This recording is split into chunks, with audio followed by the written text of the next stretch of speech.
Hi, I'm Cassie. And I'm Mariah. And this is the Cassie and Mariah Show, a podcast where two long-distance internet friends, that's us, discuss navigating their 20s through disability and chronic illness. Well, hey guys. We're just going to dive right into things today. We didn't feel like talking about the topic that we originally had planned for today's episode, and we ended up taking a couple weeks off from recording. So we're just going to chat. Sort of a junk drawer. Sort of just hanging out. So, as always, if you like the show, be sure to follow and rate it on whatever platform you're streaming on to help us reach more people. Cassie, what are you up to today? Changing it up a little bit in this beginning of this episode. Well, as we speak, it's very distracting because I can't stop looking outside because we're experiencing Arctic Blast 2K24. And it was snowing all morning, but now it's freezing, raining, and I can hear the ice hitting my window. So that's delightful. Our power's also been blinking all day, so maybe we'll soon be recording during a power outage. Who knows? But the good thing is we did, earlier this week, they finally buried our power lines, on our street, because they had to replace them, and so they did have like our power out for several hours, and during that my uncle was like, hey, did you guys ever get your generator hooked up? And we were like, no. And so he came over and helped my dad do that, and so now we are nice. Ready, and my dad went and got extra gas and stuff, so we are ready if the power goes out. We have well water, so it's like now at least we'll finally like have water in a power outage, because it used to be really stressful because we wouldn't be able to like flush toilets, have water, to drink, and stuff during power outages. So at least we're prepared and it's a bit less stressful, and we've got some wood and stuff that we can use the wood stove if we need to, and all that good stuff. But yeah, it's not really a fun winter weather event because it's not just like, oh, it's so pretty outside. It's like, well, we got some snow accumulation, but now we're just getting ice, and none of it stuck to the trees because it's so cold that it's all dry.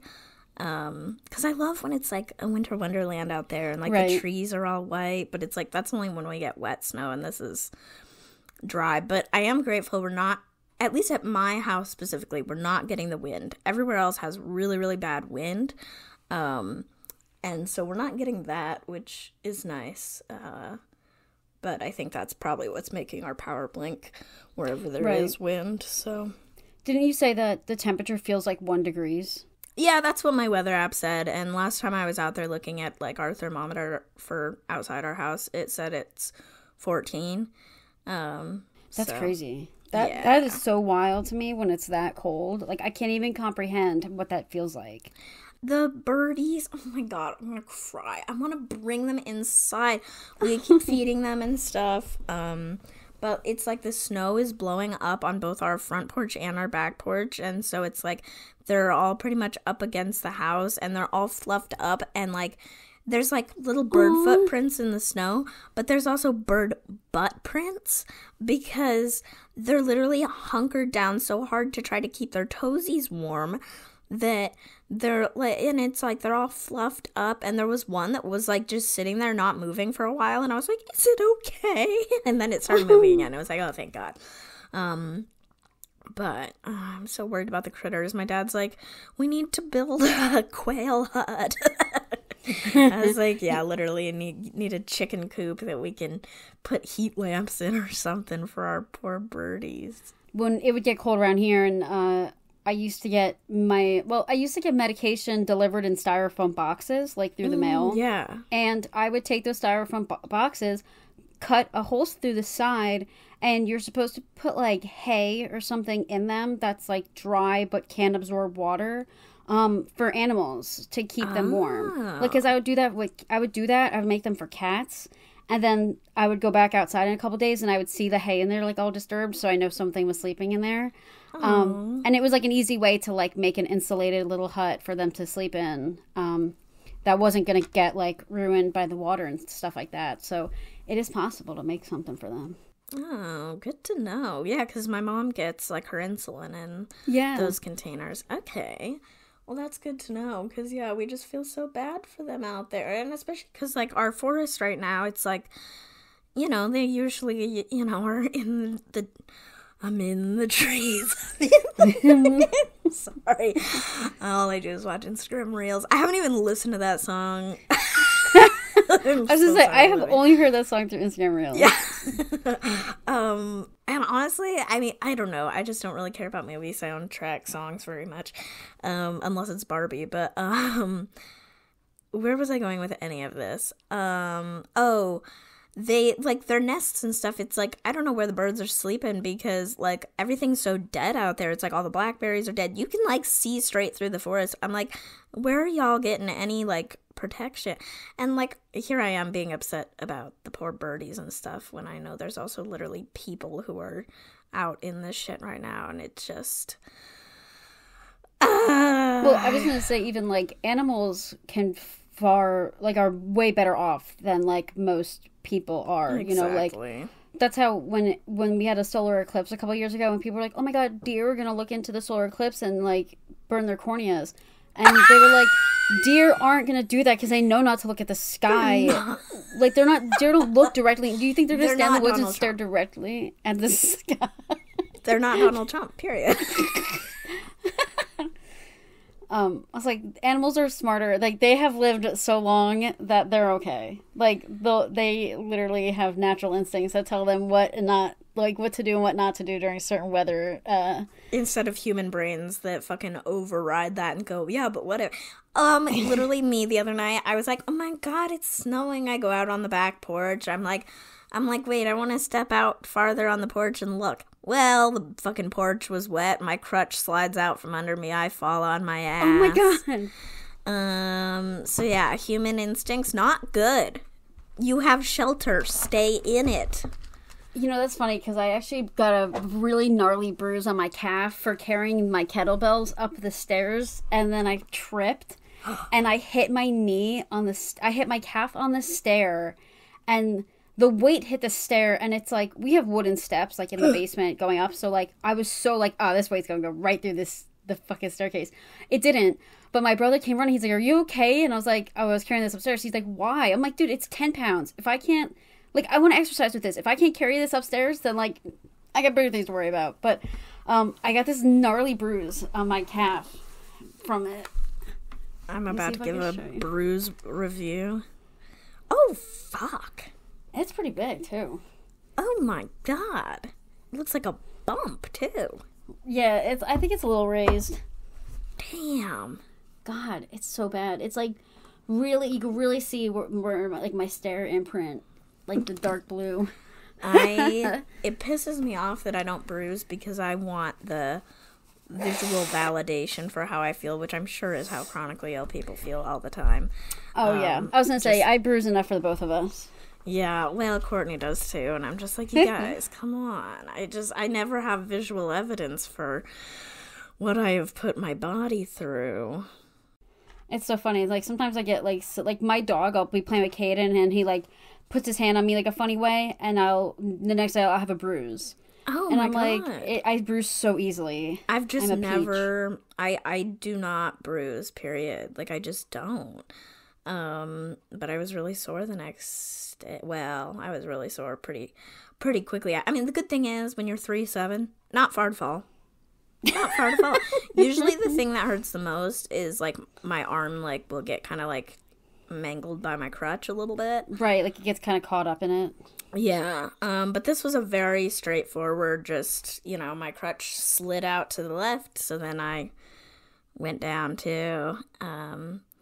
Ouch. And, yeah, I'm glad I wasn't any closer to the barbecue, because I kind of was sat up against the propane tank there a little bit, so. Ouch. Yeah. Fried barbecued Cassie. I know. BBQ. BBC? I don't know. Wow, that's a really great question. BBQ Cassie. BBQC? BBQC, I guess. Anyway. How's your Lexapro doing? Lexapro check-in. Lexapro check-in. We need a jingle. New segment. Lexapro check-in. New segment. Mental health medication check-in. I mean, I do feel so considerably better than before I started. And I know it's such a classic, don't say it's not the medication, don't give up the medication, you know.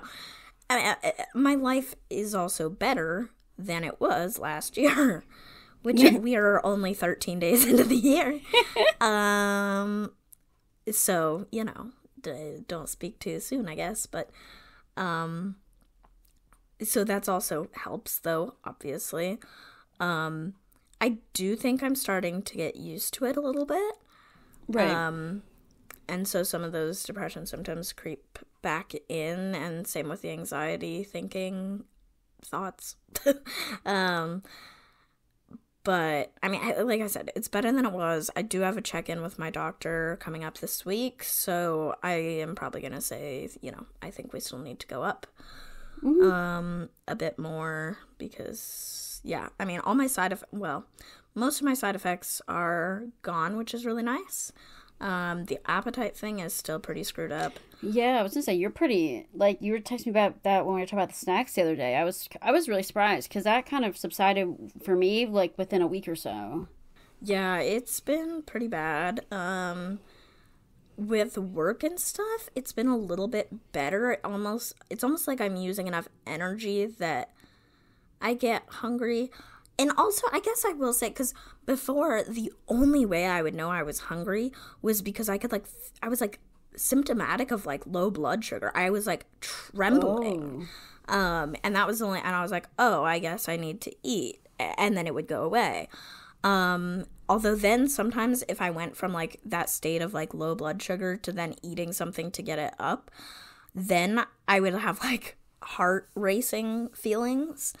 And stuff, which sucked. That seems to have subsided, but I think it's because now I'm in the routine of eating. I don't think it's, I really still don't get hungry.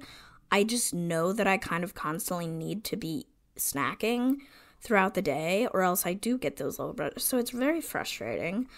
I, at least a little more occasionally, do actually feel hungry, but, I mean, not really.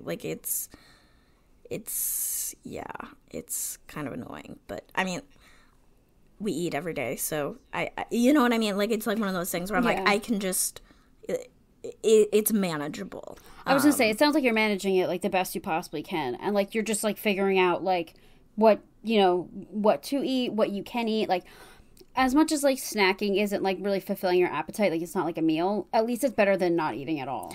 Especially because not having an appetite, most meals sound disgusting to me. Oh, right. You can't. I haven't. So, we had in-person work, and I just did not pack a meal because I knew that, I mean, I would eat, so I packed, you were doing a snack haul for me yesterday. I also got Boom Chicka Pop, only because, I keep having more context for everything I'm about to say. We recently switched to going to Target for our groceries because we're just I just happened to be, I wanted mini Cliff Bars instead of full-size Cliff Bars to take to work. And Fred Meyer didn't have them in the flavor I wanted, so I was like, oh, maybe Target has them. Well, so then I started looking things up and realizing, oh my God, things are so much cheaper at Target than Fred Meyer nowadays. And so we've been switching over there for groceries, and we just, because, they still have the drive-up option. And so, but since we're new to using it, we didn't notice that they don't automatically substitute things. There's a setting you have to check in the checkout that says, yes, please do substitute stuff. Mm-hmm. And so they said that they didn't have Skinny Pop, which is what I added before, because my mom's had that before, and so I knew I liked it. Right. And so I had to go into the store anyway because all of our smoke detectors died. They had been expired, and then they were all beeping, and my dad was replacing them, and then he was like, fuck, all the batteries are expired too for the new ones. So it was a whole thing. And so I had to go inside to get batteries on top of picking up our groceries. And so while I was inside, I was like, maybe I can find substitutes for things that they said were out of stock. And so they said there was no Skinny Pop. So I went to the chip aisle where the popcorn was, and they had Skinny Pop in a different size, but it was on the top shelf and there was nobody around. So I paid 10 cents more to get Boom Chicka Pop because I could reach it. So that's on being disabled at the grocery store. Wow, you know what? It makes me think about, like, when I was in clothing stores as a kid and you'd see those hooks that would help you get, like, hangers off, like, really high racks. They should have stuff like that in grocery stores. My dad said half his time in the grocery store is spent helping little old ladies get stuff down. That's crazy. And you know what it is, too? Because the stuff on the high shelves and low shelves are cheaper than the stuff that's in the eye line. Yep. Oh, my God. Yeah, it's Bro, really Fred Meyer, what's up, man? Fred Meyer, what's up, man? Fred Meyer's costs don't surprise me because they're, like, Kroger's the one that's been... Isn't Kroger the one that's been, like, merging with a bajillion other companies? Or maybe that was Safeway and Albertsons and stuff. I don't know. There's out here, nationally, there's been a lot of grocery store mergers, and so the competition's lower, and so I think that's half the problem. Yeah, I mean, we do grocery shopping at Target most of the time because it's just the closest thing to us too, and the drive up is really handy. And my mom hates that where they don't substitute it, or like you go to pick up your order and it says like this is what we're out of, and my mom is like, oh my God. Although she's so funny with the attendants that bring out your groceries. She like will help them bag stuff because New Jersey, you have to bring reusable bags into stores.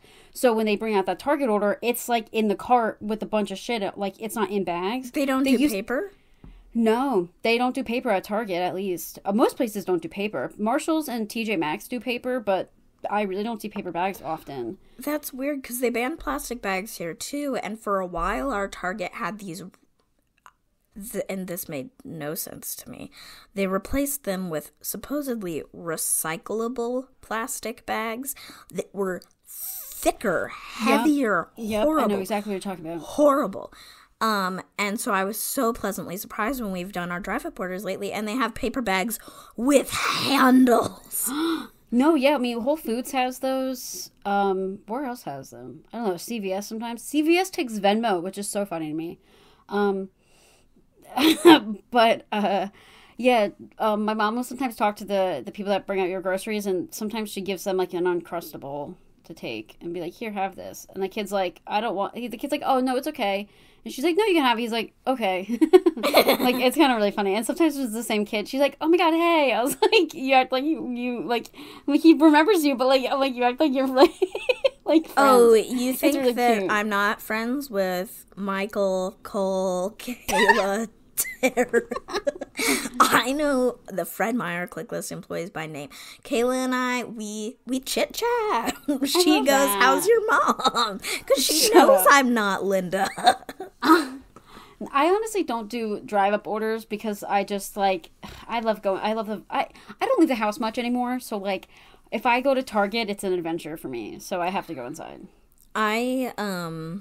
The thing I miss the most about actually going into a store is getting inspiration or knowing about new things. True. Or just like other things. Like, when you're buying online, you're mostly just getting what you already know you like and have and want more You're of. not like browsing as if you were in a grocery store. And it's very difficult to browse online, and it's like there's a bit of an algorithm there with like, if you look up snacks, half the time it shows you chips and candy. Right. Like it's really like at the top and for the several pages. And I'm like, this is not the same thing as going to the snack aisle at a store and getting an idea of what there is.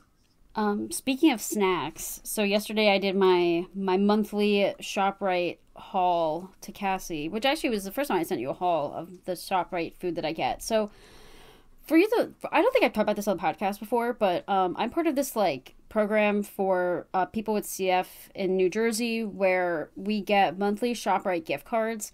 It started at $100 a month, and now it's $150 a month because with inflation, they increased the price of the gift card, which I think is, well, right. Like, I'm glad, and I'm also just like, that was very thoughtful of them to do that because, like, they could have just said, like, here's $100, pound salt, but, like, you know, they're giving you $150 now.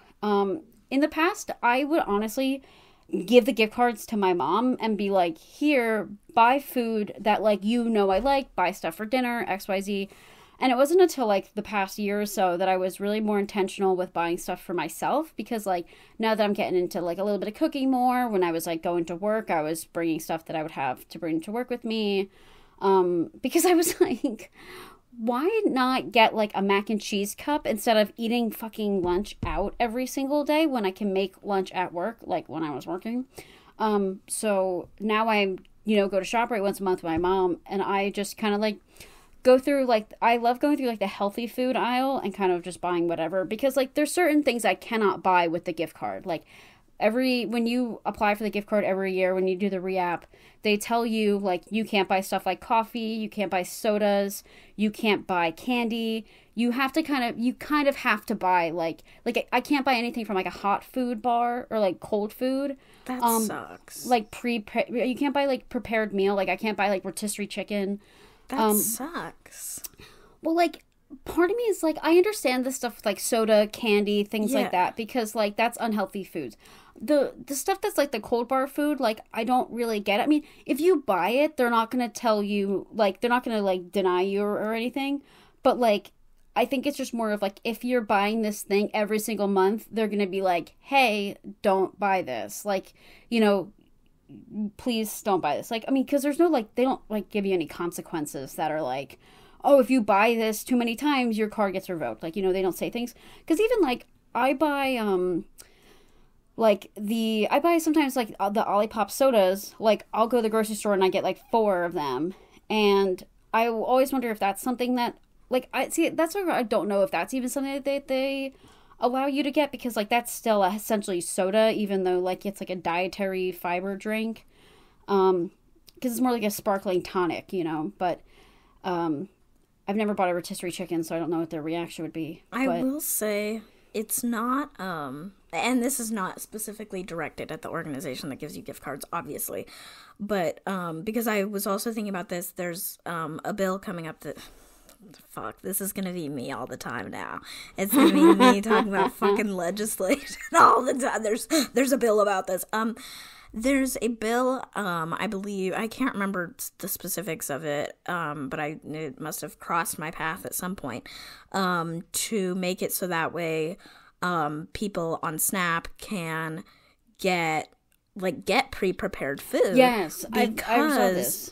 Because it's like, yeah, it's like, when you are poor, when you are disabled, when you are elderly, it is so much easier to get. You sent me that, or when you were in the hall and you said, I got pre-sliced apples because I know I will eat them this way. I'm like, yeah, that is literal accessibility. And I hate that prepackaged foods are more expensive and that programs that help you buy food, like, police what you buy. It pisses me off. Well, like, and that's what I'm wondering now that you say that. I wonder if, because of this is a government-funded, like, food program, if they have to follow some guidelines like the SNAP and, like, EBT and things like that, although this isn't directly that. Mm-hmm. I'm wondering if they, like, model a lot of their certain regulations off of that. Like, that wouldn't surprise me. It just sucks so bad because it's like, I'm sorry, if you're fucking poor and you want a candy bar every once in a while, why should you be stopped? Poor people deserve nice things too. Right. And the same thing with the rotisserie chicken. Like, that's so much, like, you would get more meals out of that than you would buying a package of, like, sliced raw chicken. Because, like, the rotisserie chicken, you have so many benefits with that. You can freeze that meat. I mean, I know you can freeze cold stuff too, but, like, at least you freeze it and you can thaw it and stuff. But, and then it's all ready. But, please don't take, like, food preheating advice from us. I have no idea how pathogens develop and stuff. But, like, yeah, so, but like back to my snack haul. I think it's so funny because when I go grocery shopping and like when I go up to the register to check out, I always think that I'm like, I look like such a, like I am shopping like a girl, like a single person living alone shops, because like I'm not like, you look at my food and you know that I'm like trying to be a healthy, I'm like, I'm not like, I got no kids. Like, I'm not shopping for anybody else but myself with this food. With my bags of like popcorners, with my flapjack power cups, with my boom chicka pop, with my Ollipops, with my oat milk, like with my yogurt, like all this stuff is so intentionally for me. And like, that's what I think even too. Cause like I've recently started going to the gym. So I feel like I'm kind of on this like health kick lately. Just in even the fact of like, I'd rather eat something like my like a protein bar than like a bag of chips, like trying to like make more like thoughtful like I guess like snack replacements, because I'm trying to eat more stuff that gives me energy, things that are more protein, because we're trying to bulk, girl. Like, it's bulking season. I want to be jacked. Like, by the end of this season, I want to be ripped. So I'm being very intentional with like the snacks that I get, and like that's where like this gift card coming in clutch like is so, it really does it. This gift card like comes in clutch, because like I would never be able to afford like even the breakfast and the lunch and my snacks like in the current position that I'm in, because like with this monthly gift card you get you have to meet certain standards to qualify for it. So like obviously you have to have cystic fibrosis, you need to be a New Jersey resident, and you need to make less than $56,000 a year, and I think those are mostly like the big three like requirements you have to meet. I really like appreciate programs like this because it kind of helps me be able to buy food for myself, like you said with the apples, because like I'm trying to eat healthier, and sometimes it's harder when you want to eat like fresh produce and stuff, because like if I don't have the energy to like cut up an apple by myself, or like I don't like to eat apples like I just don't like to eat them off the rind. Like, sometimes I'm just like picky with food. So like being able to buy like a sliced up apple in a package is a lot easier for me than that. Also like being able to buy, like I said, my protein bars, being able to buy like, boxes of mac and cheese that I can like easily put together. It really like saves a lot of time for me, and it saves a lot of energy, and it helps make sure that like my nutritional needs are met while I also don't feel well. Because like a big thing with people with having CF is that you need to meet like certain like calorie like your body needs a certain amount of calories, like we need almost double the amount as a normal person. So like I have to make sure I'm eating, and I have to make sure I'm also eating like high like nutrient dense foods to make sure that I'm maintaining a good healthy weight and stuff like that. So and this program too, like it's great because you also can submit stuff like if you have a medication that's like really expensive, like a monthly cost, you can submit your bill to them and they can help you pay for it. Any like high insurance copays you can submit to them, or even like, which this is something I was considering, like they even do stuff with like workout equipment. Like if I wanted to buy like a workout bike and I sent them the information about it, and it wasn't like a crazy Peloton or something like that, they would pay for it. Like they would give me a grant to buy like certain equipment. But I do think you have to be like, yes, I'm using this and this would benefit. Like, I think you have to kind of have your doctor write a note that's like, oh, like Mariah would really benefit from like having a piece of exercise equipment like this, because it's hard for her to get out because of like XYZ. And honestly too, like also this is such another thing. There's some times where like I would lose the gift card, like the envelope that they mail it to me in. There was one time I lost it because it fell in such a bad spot in my desk. It fell, I put it in a drawer, it fell behind the drawer where I would only be able to get to it if I lifted up my desk and went underneath. Like it was crazy. I lost it that way. So I called them and they were like, yeah, we'll just like cancel that gift card and mail you a new one. But like you have to like, and the thing is too, you have to spend the gift card within the month. So like I have to spend it, I spent it yesterday, January 12th. So I'm going to mail the receipt later, and then you mail the receipt to them every month. So that's how they keep track of your purchases. But I have to make sure I spend the gift card within the month. But, yeah, my snack haul was epic yesterday because of this reason. My mom was like, I told her, I was like, oh, I'm sending Cassie a snack haul. She's like, you should post that on Instagram because you'd probably inspire a lot of people to buy good snacks. And I'm like, Maria, I don't want to be a content creator. Leave me alone. You're actually a snack influencer? Oh my god. I will say the stuff that sounded the best in your haul is stuff I cannot eat because it will make me absolutely shit myself. You're like, I drink this yogurt. I eat this yogurt. I love cottage cheese. I'm like, I will shit myself. Well, there's a lot of, there's non-dairy yogurt. I was like, there's not enough lactate in the world. Yeah, maybe I should look more into that because there's like almond milk yogurt, I think. I'm kind of picky about yogurt, though, because the texture. Oh, I almost need to eat it with, like, a fork or something. I do like drinkable yogurt because, I don't know, there's something about eating normal yogurt with a spoon. I can't eat the yogurt with the fruit at the bottom. The fruit at the bottom yogurt is vile. I can only eat the blended. Like, that's like the ones I get are the blended yogurt where there's no chunks in it. Interesting. I don't know. There's something about yogurt on a spoon that makes me want to vom. It is a interesting texture, but I do love my snacks. I love cottage cheese. I have a fucking cottage cheese. Underrated.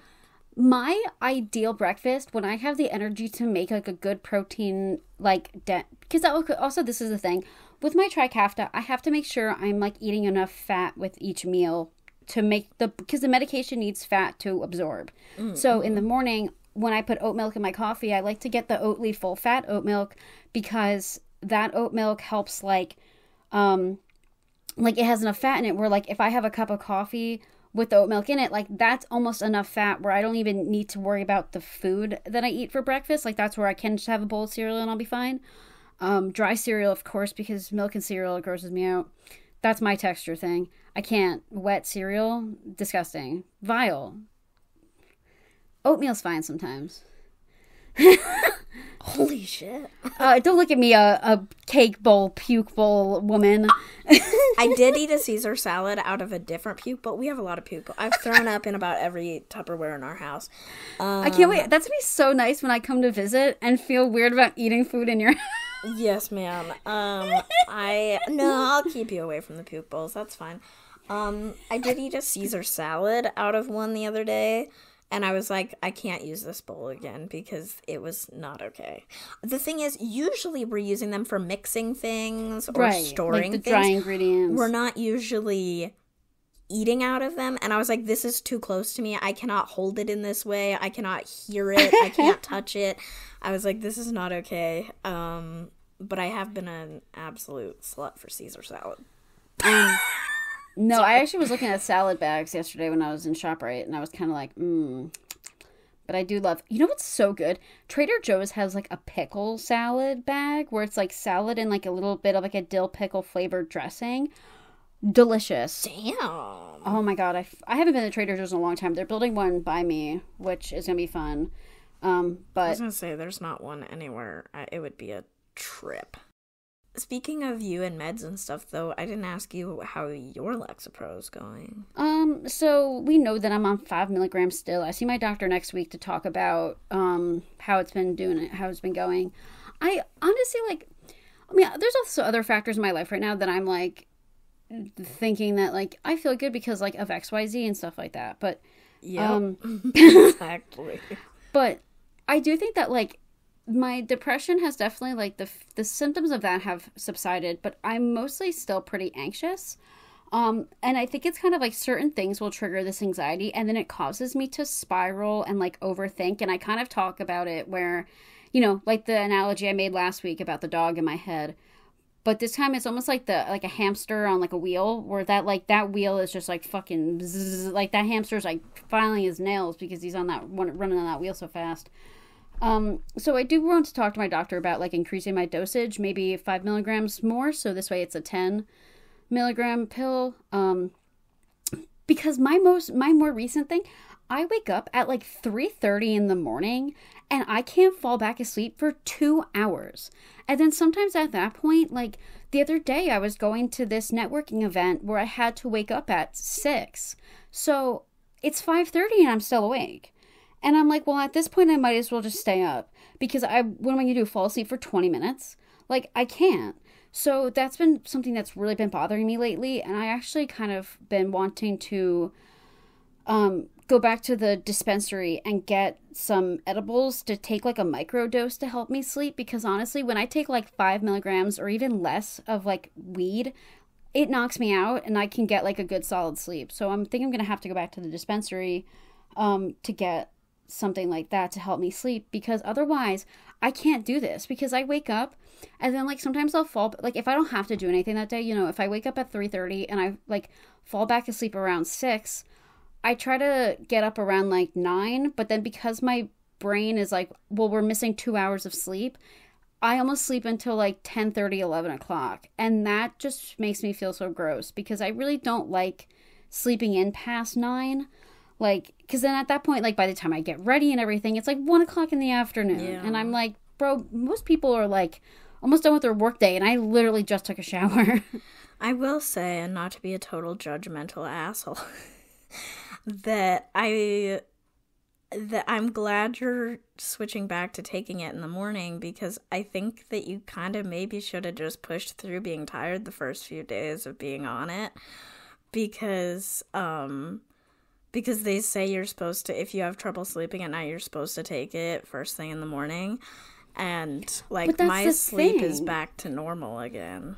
I was not having a hard time sleeping. I would take the Lexapro and be immediately tired. So that's where I was where I was like, oh, well, if I take it at night and I'm tired, it will just help me sleep. And I was doing fine. I was sleeping well throughout the night. And it wasn't until like more recently, like the past week or so, that I've been dealing with this like... That's because you're used to it. Because that's when the sleep... Because I'm not tired during the day anymore from it. Yeah. It's just... Because that was the same thing when I started my Strattera for my ADHD. It's like that made me fucking exhausted during the day, but like now it doesn't do, it's like it's pretty much the first like week or so of a med, that then after that it's fine. I'm just somebody where like if I'm tired like that during the day, it like causes me more stress and like upsets me more than anything else, because I hate being so tired and still having to push through it. It's miserable. Like, and it makes me upset that I'm like a whiny baby, where I'm like, I need to sleep or I'm gonna 100%. Fucking scream. That is why babies cry when they sleep. I relate. But I mean, I did take it before at like 3:30, so that's today's dose. And then tomorrow I'll take it at like noon, and then Monday I'll be taking it in the morning. I will say it did take me like a few weeks. I mean, because I started shortly. Like a week before Christmas, so I'm probably about a month out now. And yeah, I was gonna say I'm almost at a month at this point. Like the 22nd is when I'm gonna see my doctor again, so that's when I saw her last time. So, and that's when I was prescribed it. So, but I know that like going up 5 milligrams, I'm gonna be going through the same thing again. Yep. And then also in February. Then at that point, February is probably when I would start kind of shopping for the non-stim ADHD medication, and then hopefully by March, April, I'll be like a brand new person. Who knows? Anything can happen. Yeah. But I do think that I don't want to switch medications. I want to really stick with the Lexapro and give it time to work through my system and, go from there. I don't really, I just, everything else, other medications kind of sound like there'd be a little bit more of a lot more like side effects that I don't really want to deal with. Yeah.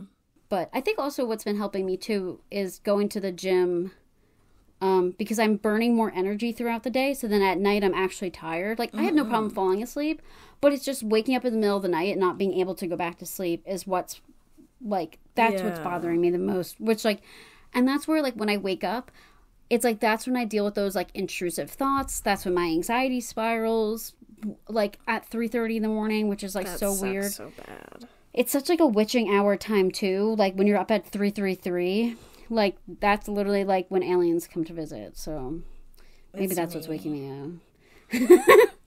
It's me. You're waking me up. Speaking of brains and how they're doing, how's winter going for you? How's winter going for me? How's the darkness? The drives me a little sunlight. nuts. I mean, because after 5, 6 o'clock, I'm like, okay, I'm ready for bed. I'm ready to do nothing. Like, that's usually the times when I would go to the gym, honestly, is around like 7:30 because it's when the gym is quiet and I can just kind of like go there, do my treadmill shit, do my dumbbell workouts, and then leave. So I think that that's also been like a good chunk of my like night that gets taken up by working out. And I mean, because otherwise, like, since quitting my job, man, I really haven't been as stressed as I usually was. And like, I read this post on Instagram that said January is like synonymous, I guess that's the right word, to Sunday afternoon. Like, where there's no real pressure to do anything and you can kind of just take that time to relax and like do the things that you need to do to like prepare for the week essentially, but it's kind of like preparing for the year. So I've been just genuinely taking this time to like rest and take care of myself and to allow myself to like take a nap in the middle of the day. Or like if I do my treatments in the morning and I have breakfast and I'm a little bit sleepy still, I'll set a timer for 20 minutes and fall asleep. Like, I'm just trying to be a lot more kinder and gentler to myself. And just really enjoy, like, when it's a nice day outside, I'll be like, okay, like I'll make more of an effort to like go outside and play with Kaden today, or like, even spend a little bit more time in the car, like, running errands and stuff. Also, what's so funny too, our coffee pot now has like the Keurig side on it where you can make like one coffee in like the pods. So I will make like a nice little like midday coffee to like kind of like keep me warm and like ground me in some way. I've been also doing, like, since the New Year's, I've been doing this, like, I've been doing this daily ritual of, I have this book that's called The Book of Awakening by Mark Nepo, and there's a passage for every day in it. And today's passage was kind of like closing your eyes and like trying to recognize the beauty around you in the things that you cannot see. So things that are like hearing things, like hearing like the wind, or like hearing like low conversations, hearing animals and stuff. And like, I've been trying to just be more mindful lately, and really trying to not spend as much time on my phone, but like that's so hard because Instagram Reels are so good. And there's also another book that I'm reading called Heart Steps by Julia Cameron, which has like a kind of like a daily passage to it as well. I got a new like astrology oracle deck, so I'll pull a card from that, and I'll also pull like a tarot card every day. And I'll kind of just like do a little morning ritual for myself. And it kind of makes me feel really good. And it helps ground me in some way. Because I'm like, oh, if I pull a tarot card today, I'm like, whether it's in the beginning of the day or at the end of the day, it makes me think like, oh, if I pull this card, then like, let's see, if it comes true, or like, let's see what goes on. Because I also saw this on Instagram where it was like, there's this girl that does like, she does some astrology stuff. Her Instagram username is like Cogey. It's Cogey. She's like influencer-esque, but she made this thing that was like New Year's resolutions, but like Pawn Star edition, where it's like you barter with yourself about like, let's say your goal is to like exercise every day for 30 minutes. But some of those days, that 30 minutes seems really hard to do. Well, how about you just do 10 squats? Like, how about you just do some light stretching? That's still exercise, although it's not 30 minutes. It's like you're bartering with yourself to, like, just get that task done. So I've been doing that because I'm like, oh, like, and if I don't get time to do the ritual in the morning, I at least will do before I go to bed. Or if I can't read the books in the morning, then I'll, like, let me just at least pull a tarot card of the day. Like, keep some sort of that ritual together so this way I'm not completely, like, falling off the horse, I love that. I think those types of rituals are so important. I literally weekly look forward to, I intentionally choose an affirmation card that I feel like I need from that deck you gave me, and then I like blindly pull a tarot card. And that just reminded me, I want to share the 2024 tarot card I pulled because it literally made me cry. Yes. I pulled the Three of Cups, and it was like, I just kind of write bullet points about what it means, both from the book that came with the deck and also, like I'll Google stuff for like a longer explanation. Right. And so it said, like, 3 is magic, which I'm like, oh my god, 333, like, that, you know, like our bestie bracelets. Yes. Like, I love that. Balance between strength, justice, temperance, celebration, abundance, indulgence, lighthearted, full of love, show off hidden talents. I was like, interesting. Be independent, part of a group. Interesting. Yeah. It just like brought me so much peace. And I feel like it's like, especially like I'm not religious in any way. And so it's like having those like still like rituals though, like to connect with yourself, the universe, like some sort of spirituality, even if it's just like belief in yourself and that things are going to be okay, I think is still really healing and helpful. And I look forward to those every week. I could do them more often, but I don't know. I feel like, because since I only have one affirmation card deck and one tarot deck, it's like, you know, I don't want to. It's like I see the cards too often in a way. No, that makes sense. Like, you almost want to like save it for that specific purpose. Yeah. That just reminded me. Did I write it in here, or where did I write it?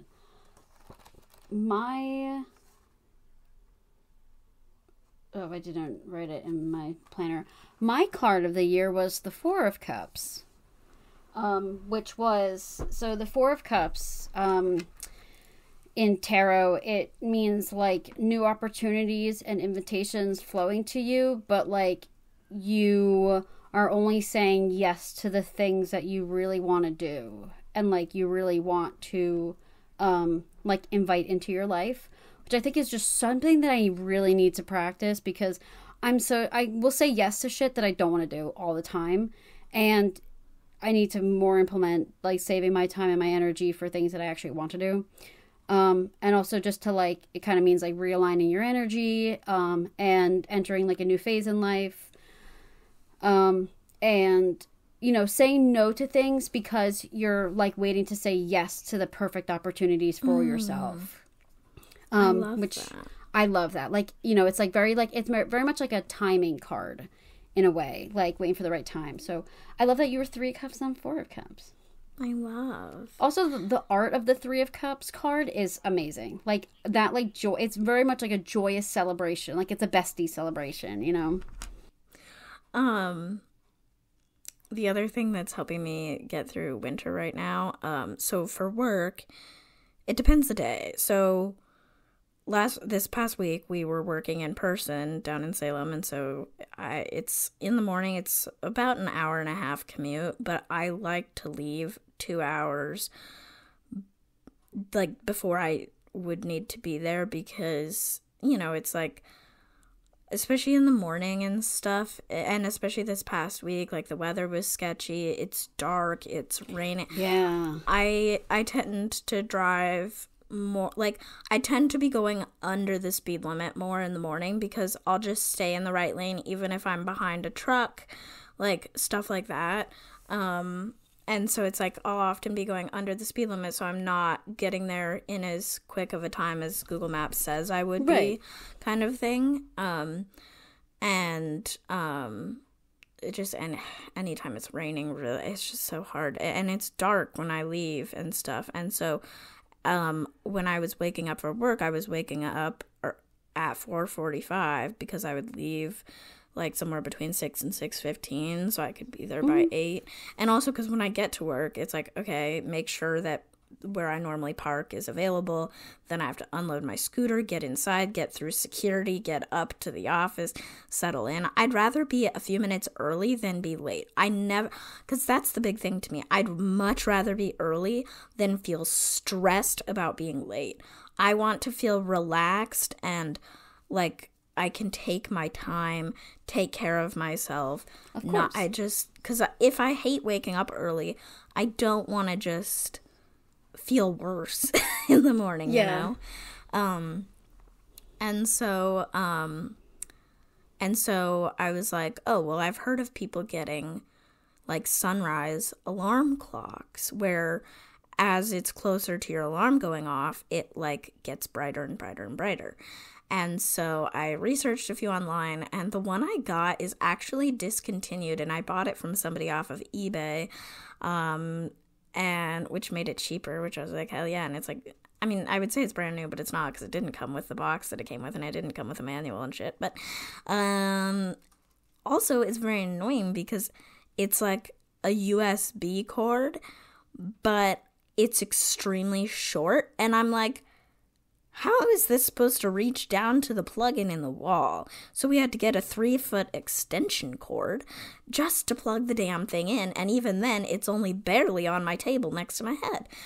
So that's really annoying, but it has made such a difference, because usually the hardest part about waking up for me is if I'm waking up before the sun, it's literally dark. When my alarm goes off, it is dark in my room. I can see that it's dark outside.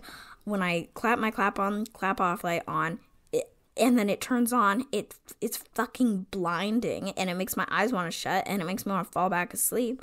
And so waking up and already having that light, that soft light in the room, is so much more pleasant. And sometimes I start to wake up a little bit before, because I don't use any of the sound alarms on the alarm clock. I still just use my phone. And so sometimes I'll even start to wake up a little bit before it goes off, which is really nice and just feels a lot more natural, and it's just generally been a lot more pleasant. And didn't you say you have one too? Yeah, so I have one. Mine is, I think, the iHome brand. My brother got it for me for Christmas like 2 years ago. I'm obsessed with it because it's also like, mine's a Bluetooth speaker, so if I really feel fancy, I can listen to music or my audiobook off of it. And it does, but the alarm noise that does, like the beep noise, drives me up the wall. So I don't listen to it. I do the phone alarm clock. But like, when you want to wake up a little bit and you see the light like gradually coming on, it's like so soothing to me. Mm-hmm. Like, it really is like the sunrise. Like, it's not like just a bright white light. And the light that it gives off too almost makes me think of those like sun lamps that are like the serotonin lamps, because it's such a pleasant glow. Yes. Mine also does like a daylight too, where it's like, it'll be like pink or blue throughout the day. It can like change colors and stuff. So it's a very nice ambient light, because in the morning, like that lamp goes off and then I turn on the lamp that's on the other side of my room. So it gives like a softer glow in the morning, because my windows in my room are like indirect sunlight, so I don't get the bright light through my room anyway. But there's some days where like it's pretty dark in my room and I don't want to turn on the big overhead light. So I never turn that light on sometimes because I hate it. But no, like the sun lamps are so important, and I love mine so much that and I just like that I can, that it comes on like 15 minutes before the light fully illuminates. And mine is plugged in like behind my bed, so it's like right at my head, so I have it angled where like if I'm facing that side, it really will, honestly, the light will wake me up by itself sometimes too without my alarm. But I think that it's just such a nice tool to have. And it like kind of just like helps with like your circadian rhythm as well. Yes. Like it just like, it almost like helps me like improve my like wake up. Like I don't feel like suddenly awake with an alarm, because sometimes the alarms scare you awake. Oh yeah. Where this is like a very, very gradual, like, oh, okay, it's morning, it's time to get up. Like I know that like my alarm's going off, and like let's move on with the day. It literally says, hey brain, stop producing melatonin, and it rocks so hard because today I set an alarm, but I did not turn on that one because I knew it would be light outside when I woke up. But when I clicked my light on, I was cringing. So it was a really horrible wake up. So I'm like, okay, I gotta use this all the time. And honestly, I think because I can't reach it very well when I'm laying down, that it would be a really good way to make it so I'm not resetting my alarm on my phone on the weekends. Yeah. Because it's so easy in the middle of the night to be like, I'm so tired, I'm gonna push my alarm back an hour later. And it's like, no, don't do that. Like, it just makes such a difference. And and how I get up. But speaking of lights and lamps and things, had a very weird incident the other day. So I have a toilet seat bidet attachment thing in my bathroom for accessibility purposes, and the other day the power button on it or the power light on it was flashing, and we were like, what the heck? And it like had stopped working, and we were like, why is it doing this? It's pretty new. Why would it be doing this? And so we're researching everything. We're trying the like easy reset method that you're supposed to be able to do, all this stuff. It's not working. There's this thing online that says you can look, it goes, do you have any new like Bluetooth or smart technology in the room or nearby? Any smart lights, like anything like that. And we've had this floor lamp for a long time, because when my last floor lamp in my room, it's one of those ones that has like the 5. It's the same as my current one that has like the 5 arms of lights that you can point in any direction. My last one, I literally have used it for like 10 years, and all the cups on it shattered because the heat from the lamps just thinned them out, and then they just shattered. Oh, wow. And so I had gotten a different style of lamp, and it had a touch button on it where you could just touch and it would turn on, kind of thing. But it was not compatible with my clap on, clap off light, because I just, the energy currents with touch lamps seem to be really picky, because we have a touch lamp in our living room, and if you turn on like if you start the washer, it turns off. You have to turn it back on. If you flip the bathroom light switch on, it turns off. Like when my dad uses like a different setting on the microwave, it like there's all sorts of stuff.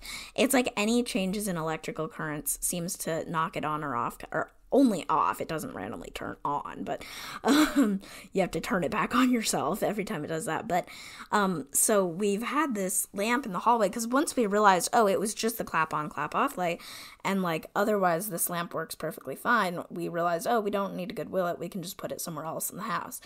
And so we and so my mom plugged it in the hallway, because we unplugged the Christmas lights with all the power outage stuff lately. All the timers kept getting screwed up, and we were tired of resetting them. And, well, we saw the Christmas tree up, but now we're like, it's so dark in here. And so she just plugged the lamp in the hallway. And because it's a fucking touch lamp, it was the cause of my bidet not working?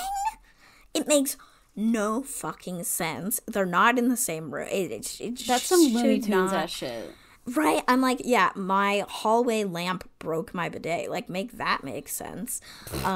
So when my dad and I were troubleshooting it, I just went in the hallway, I unplugged the lamp, and then at that point, it was still not working, but we hadn't, like, done anything else to try to fix it yet. And so then I was, like, reading about how to do a full hard system reset, which is, like, 10 steps, takes like a full day basically to do. That's wild. Yeah. And one of the steps is like, you have to unplug it, blah blah. And so my dad had unplugged it again, as if we were starting to do that full reset process, but this was like at 10 p.m. He needed to get up for work the next day. We were like, you know what, let's just leave it, whatever, we'll do it this weekend. And because he had it unplugged for a few minutes, when he plugged it back in, the light never flashed again. It's totally fine now. So we're just like, well, guess we're not using that lamp anymore, or at least not in the hallway or anywhere nearby. I was just like, what the hell?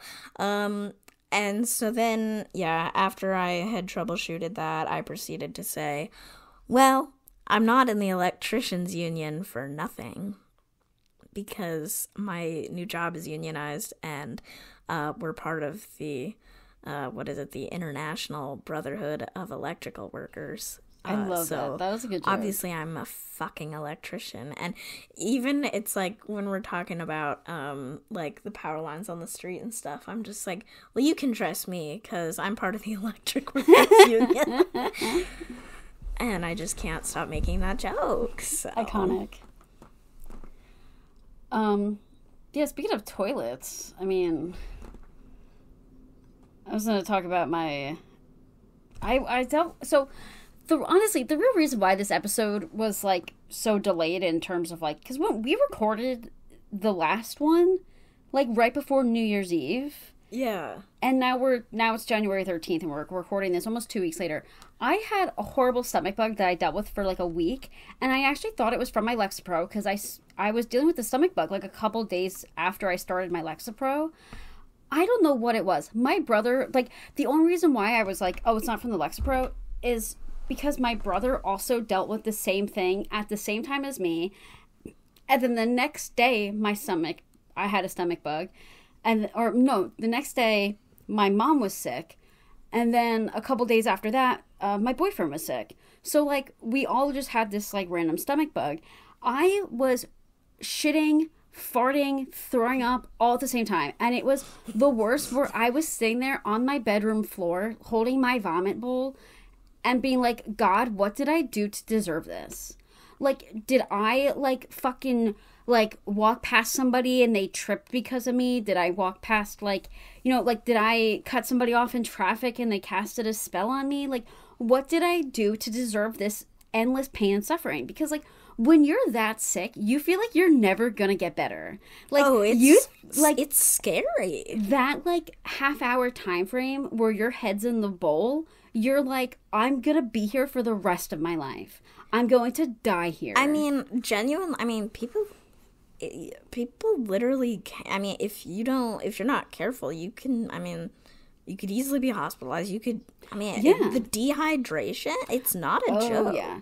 No, I had to be hospitalized when I dealt with stuff in my stomach before because of that reason of, like, you know, your body has to, like, excrete this waste somehow. Like, you need to, like, you know, even, like, throwing up, like, you could throw up so hard that you, like, damage something in your throat or your stomach even, like, and especially the dehydration, because, like, I was trying to drink water or, like, Gatorade, electrolytes, like, I was trying to have some chicken broth, like, I was just trying to have something to keep it down, or have something to just get something in me to not make me sick, and to, like, make up for the fact that I was puking so much, but I was so, oh my god, it was so bad, and, like, I actually thought that it was, like, the stomach stuff that I dealt with when I was in Disney, you know, like, these, like, reoccurring stomach issues that I was having, and I honestly would have thought that if it wasn't for my brother also being sick at the same time as me, because I just, like, felt so terrible and horrible that I really didn't know what was happening.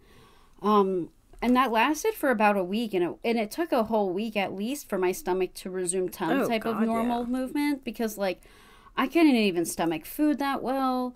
Like, I was still having an issue, like, going to the bathroom, and I was still having an issue, like, you know, getting up and, like, still feeling a little bit nauseous. And I take this medication that's called Zofran as needed, where it's an anti-nausea medication. And I would take that, and then, like, 2 hours later, I would end up throwing up. So it's like I knew that the medication wasn't even going to do anything to stop it.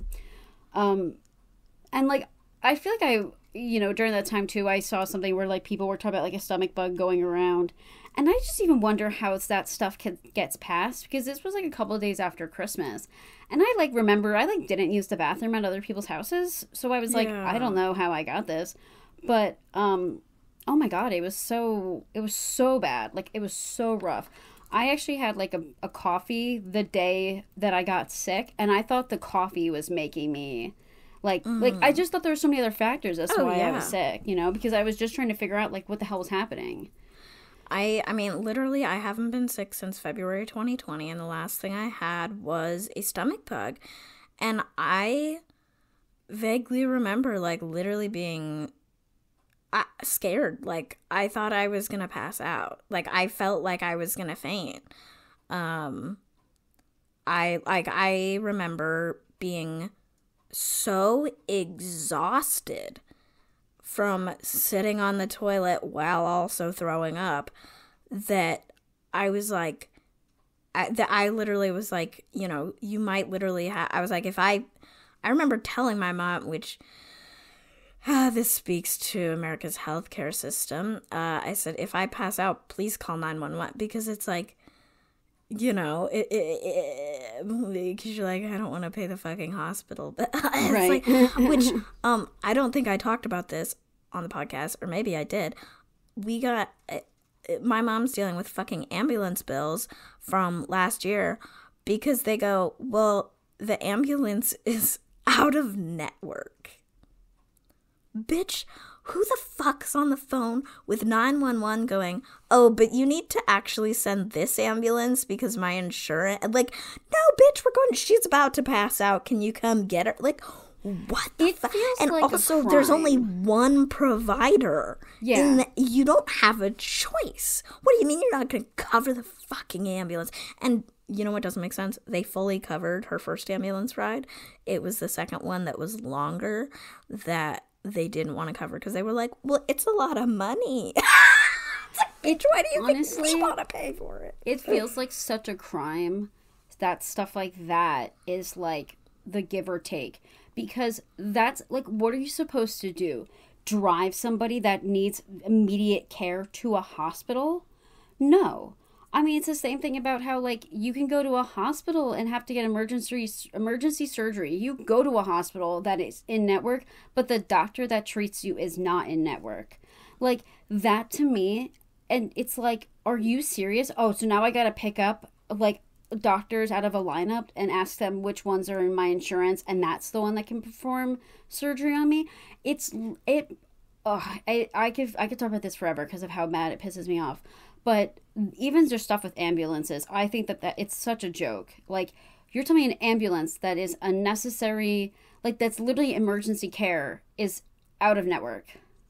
Speaking of emergency situations, this is so irrelevant to literally anything. Except for that before we started recording, we were planning and plotting our Cassie and Mariah meet IRL plans, and we were talking about planes and such.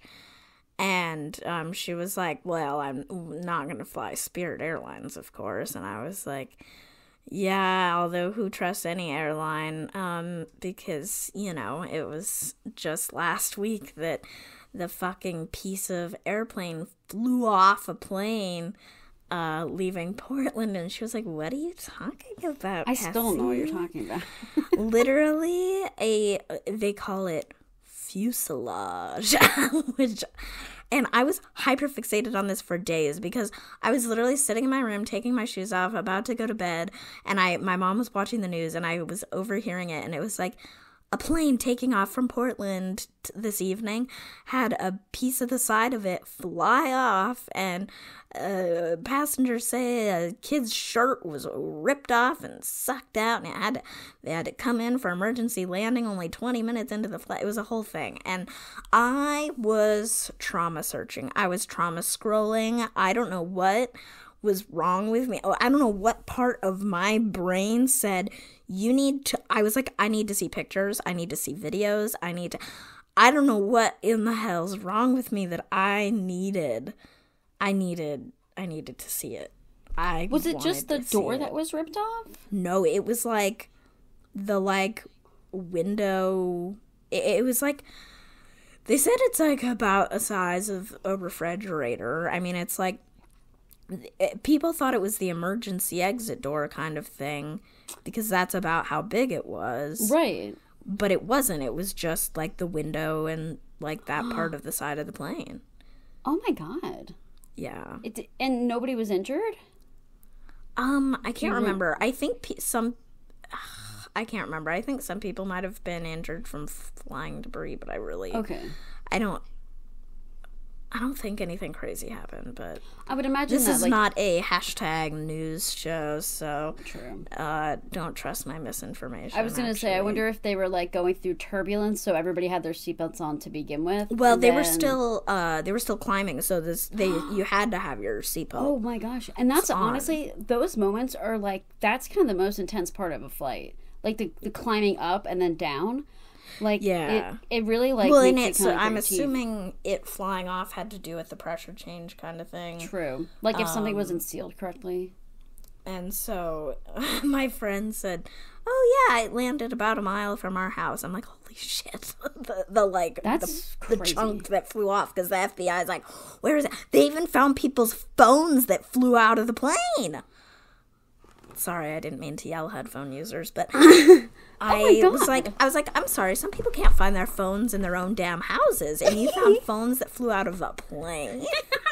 That's nuts. Oh my god. Oh god. That so honestly, I hate making a joke, but like, imagine your T-shirt flying off you. You're sitting there on the plane, and then shoot, your shirt flies off. I'd be so embarrassed.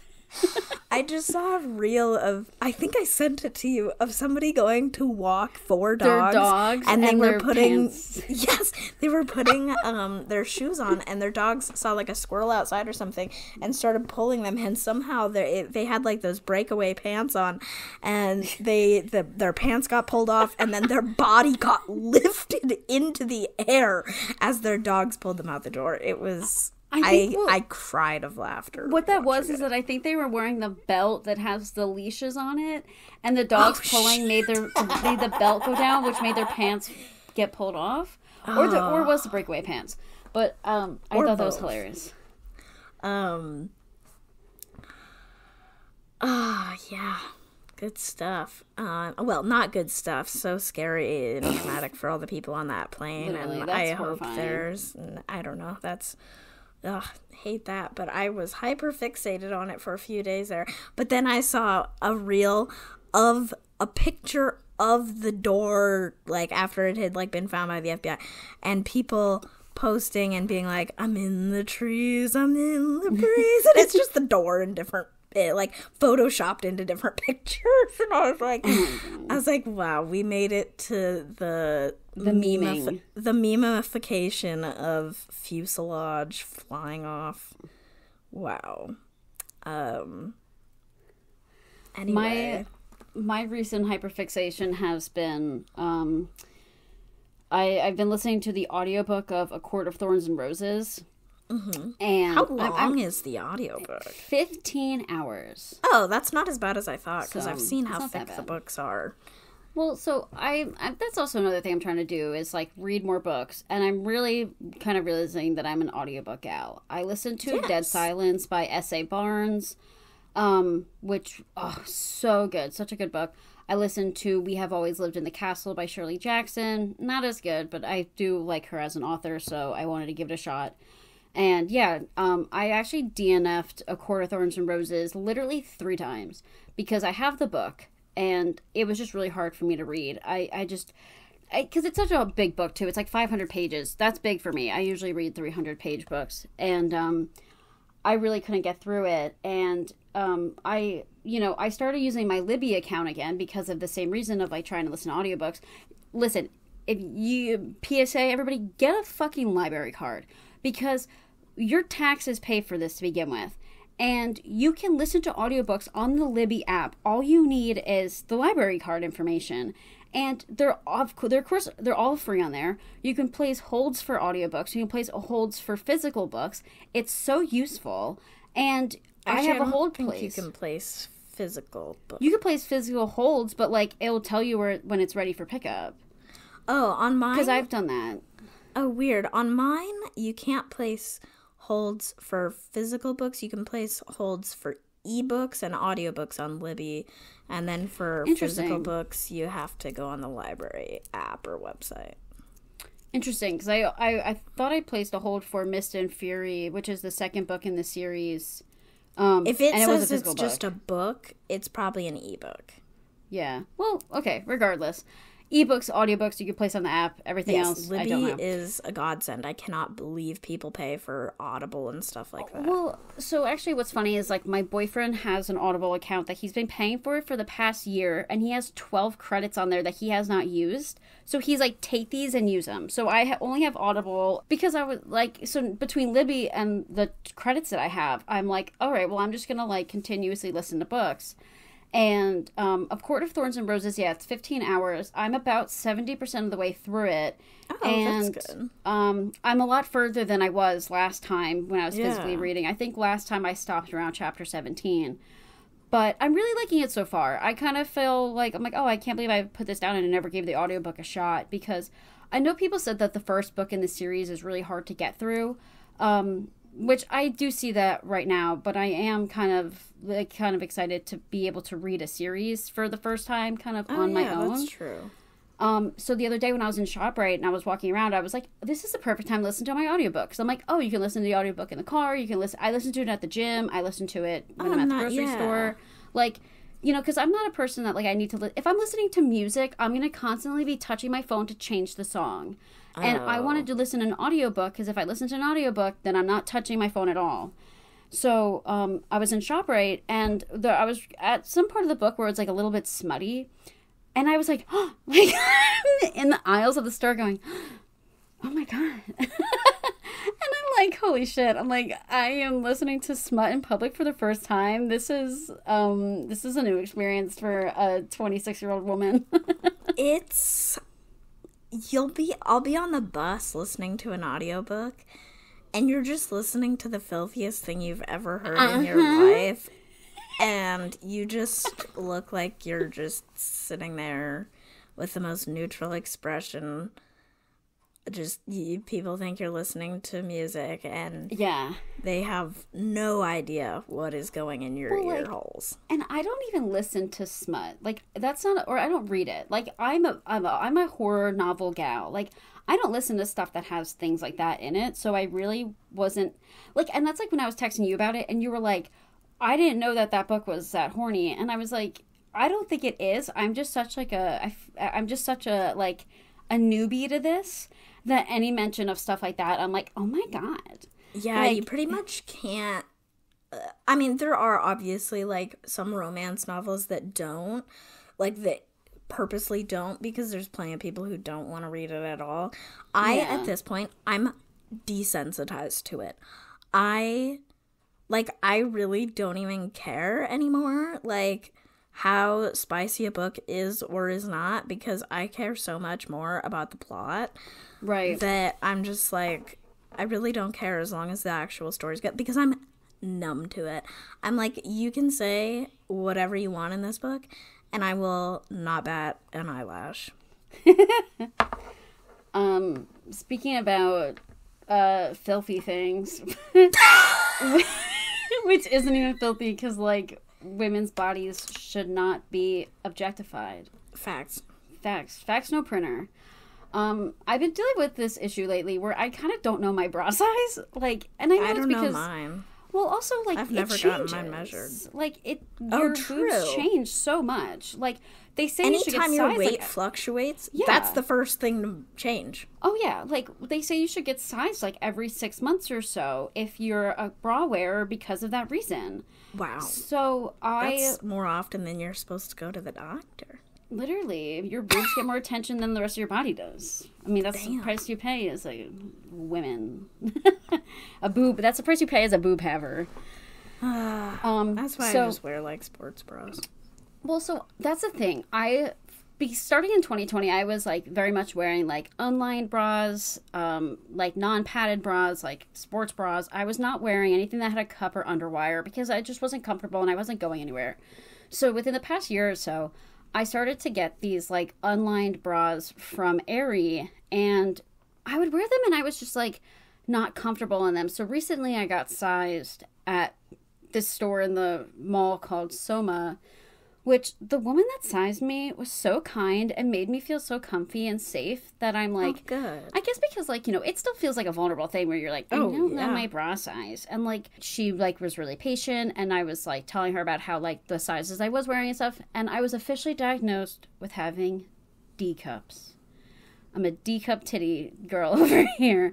And I got, like, a couple bras, and I've never been more comfortable in my life wearing, like, a padded bra with underwire. Like, and I think that that's also something, too, where, like, I have pretty intense body dysmorphia, you know, and I wouldn't say pretty intense. It's getting better, but I have dealt with a lot of stuff because of, like, you know, always being, like, a bigger chested girl. Like, it always just made me feel, like, a little bit more uncomfortable wearing certain tops and stuff. So, like, when you wear the right bras, like, it just makes you feel so much better because you're like, okay, like, I don't have to worry about, like, feeling uncomfortable in my body.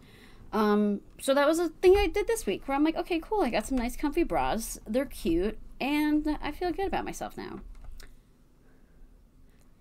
Well, the real inspiration of me getting bras was because I was going to this, like, networking event.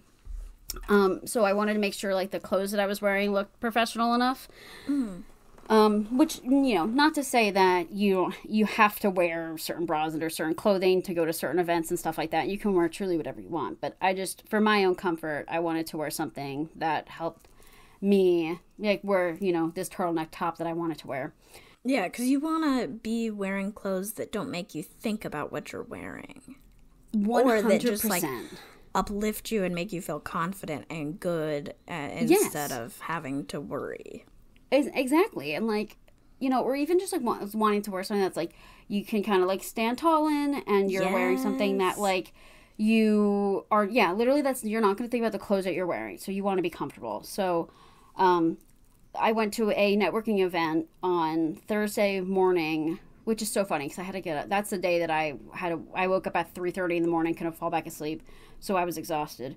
But I made some really good connections with people. I talked to this woman that runs this, like, transition group for people that are looking for jobs. And I've been really trying to, like, think about, like, what career I want in my life. And, like, I do plan on going back to school still, of course. But in the meantime, I'd like to find something that's within my, like, field that I want to go to school in, like, in terms of job, even just, like, an entry-level contract position.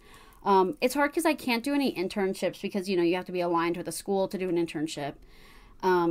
In most cases, but or be a recent graduate usually, right? Yeah. So although I wonder if any would be interested in taking you because maybe once you have, like, proof that you're, like, of enrollment, like going back to school. That's what I was thinking. Like, this summer, like, I may have a better chance of finding an internship.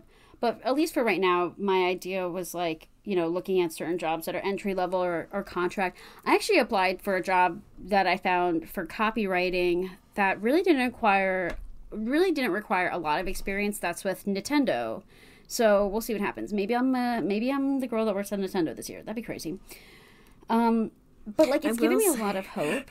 There's, like, that makes me think of just, like, instruction manuals and things like that, where it's like, oh, God, listen, I would do that. Well, it's like, I'm not, think like, about how many anything. are so poorly written. It's like, right. You're so right. The standards aren't very high. I mean, like, and that's the thing. That's what I was kind of talking to somebody about this event with, because she was like, oh, what do you want to, like, do you have any preference? And I was like, honestly, not really. Like, I think that I just would like the experience more than anything else. So, like, whether it's something that's, like, busy work like that or something that's, like, not this crazy fulfilling project, I would be 100% fine with, especially if I can work from home and I can do remote work. I could do part-time even. Like, I'm just really would rather have the opportunity than anything else. And trying stuff out helps you learn what you like or don't like. Exactly. So when I was talking to this woman that ran the transition group, which was funny because I was the only person there looking for a job, because it wasn't really a networking event for jobs. It was a networking event for people in HR. So talking there, I was kind of like talking to people that, I was talking to this woman that runs this, that runs their group looking, helping people narrow down what jobs they want to apply for, help them figure out, like, what fields that their ideal work is in. And she's even saying, like, look at companies that you want to work for and kind of, like, look at their values, look at where they align, look at what experience they require for certain, like, your dream job, and try to, like, follow that path. And and then we kind of talked about, like, women in the workforce too, which, like, I was kind of glad to be having this conversation because, like, I was telling her about, like, I already kind of feel behind as, like, a 26-year-old who doesn't have their bachelor's degree. And, like, I'm finally just getting my feet wet in this sort of position in my life. And she was like, for women, too, even, she's like, the workforce is still something that's, like, fairly new for us because, like, think about, like, women were not holding these, like, CEO positions, like, that's 50 years ago. And she's like, have you ever watched the Barbie movie? And I was like, have I watched a Barbie? I was like, yeah, my friend Cassie saw it, like, 7 times. But she was like, America Ferrera's, like, monologue in that where she was talking about, like, women are supposed to be, like, happy but not too happy. Otherwise, there's something wrong with them. Like, the whole thing about, like, you're supposed to be powerful but not too powerful where you're intimidating.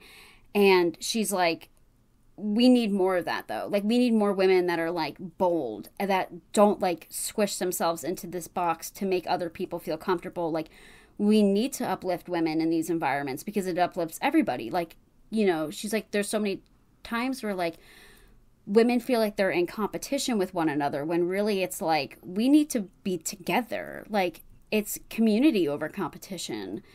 And this woman like was so sweet and so like very like nurturing for me that I was kind of like, this is like such a good, I was like, you're like this like ideal like mentor like role model for me right now, because like I kind of needed somebody to tell me that, because like sometimes it can feel really hard when you're applying for jobs and you're like, I don't feel like the right candidate for this. I don't feel like I deserve this. You know, we had this whole conversation about like, why me? And it's like, why not me, man? I have the power to do this. I have the, like, that dog in me, you know? Like, I have all of this inside me to get what I want. And like, I do deserve these experiences and I do deserve this position. So, it just felt so empowering to go to this group, and I was so like happy that I went.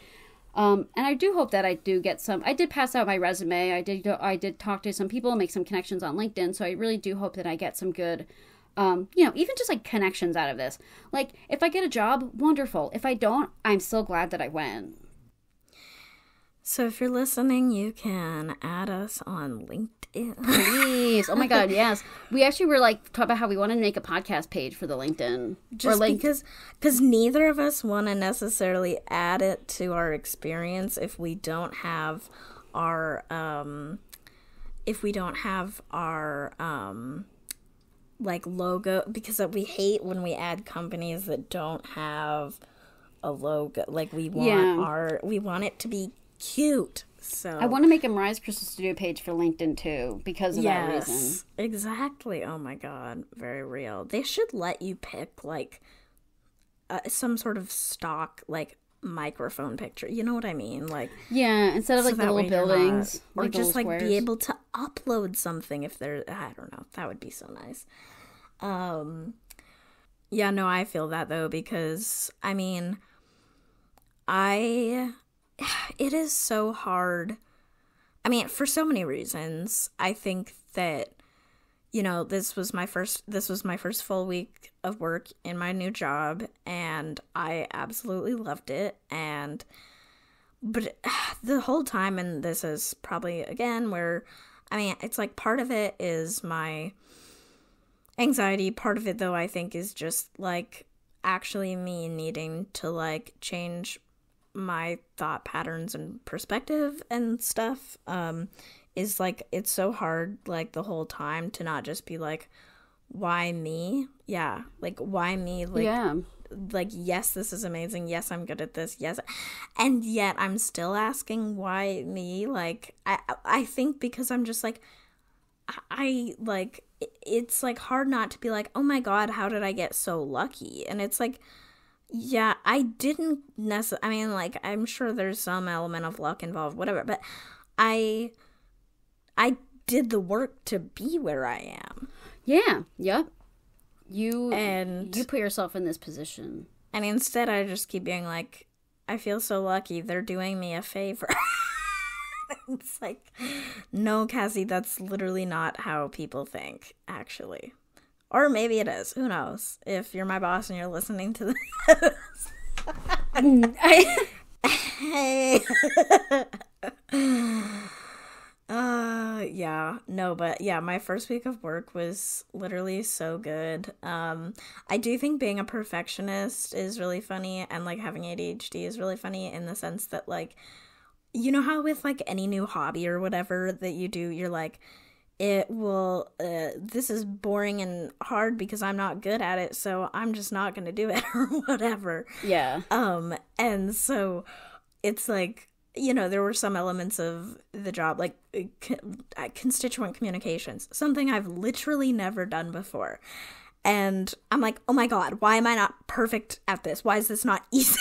I'm like, Cassie, get a fucking grip. And like, literally a couple hours later, I was already better at it than I was. And I was like, God. Oh my God. And it's like, now I'm like feeling a lot better about it. I'm just like, oh my God, that's like, Cassie, chill the fuck out. Like, Right, like, give yourself a chance. It's, yeah, I'm just like, oh my god, is it all downhill from here? It's like, no, oh my god. Oh god, no, but I really, really loved it. I really love, and I mean, who knows? I don't know. I don't know what it was like before 2020, in terms of, like, were people in the Capitol year round? I doubt it, because most legislators have to work when they're not in session. Like, the representative I work for is a firefighter, so anyway, but I right now, basically, it's like, if they're not in session, if they're not in committee meetings and stuff, we're working remotely. Like, basically everybody is, because why would we drive an hour to Salem if we don't have to? You know. And I really like that mix, because I loved being in the office, but it's a lot easier to get more productive work done when there's not people stopping by the office every 5 minutes and interrupting you while you're trying to get that work done and stuff.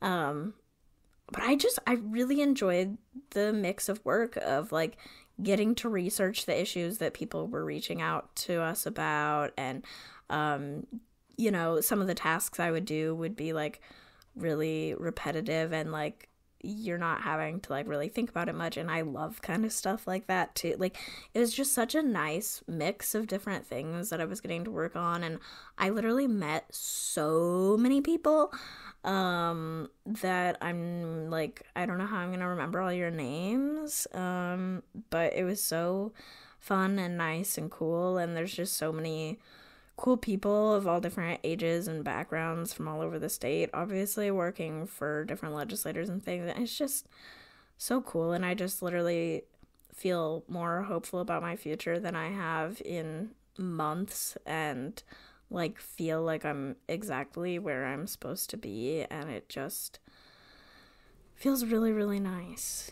I'm so happy for you, and you deserve to, like, feel happy and feel content with your job, because you did so much to get here.